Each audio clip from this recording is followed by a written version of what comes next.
naza sir tobetaki masolo oyo banda na diaspora esika nazalaki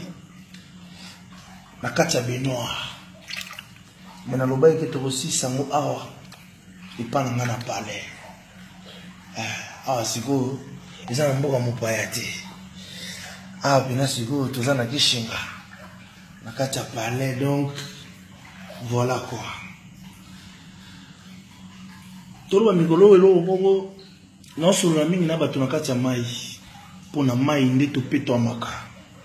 na mai nde batisimo kozala boye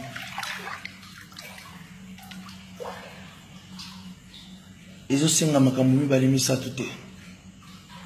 kozala kaka mwana nzambe ndima yezu mokonzi lokola mobikisi mpe sauveur na yo elikia na yo baproblème na yo makambo na yo bitumba na yo tikelango na charge ya nzambe nakoma nanga pasteur te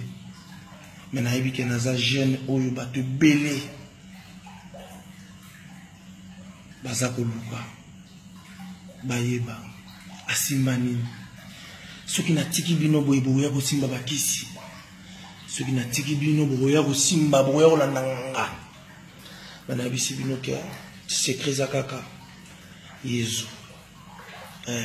nzambe naloba nanga mingi te bazanga te moyaka azwi le premier movila sokwami miso bazanga te na bacommentaire bomona bango ta ye wana si akomi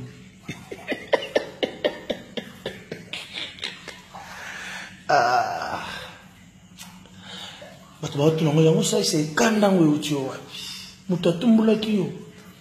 moto atumbula yanga te me navandi pena na omona pena ke bato ya satan pena basali ekeko na bango ya satan batiango mpe na public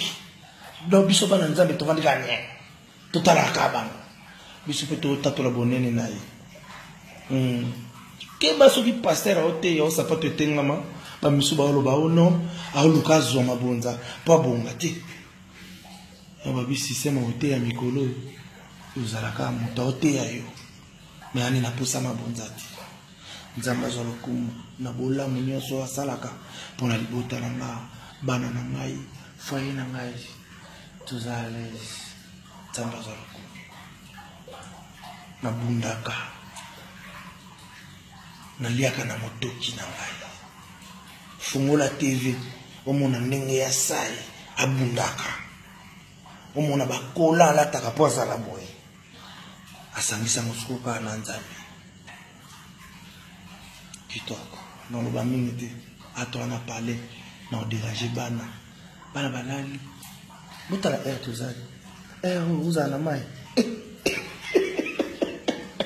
ngoya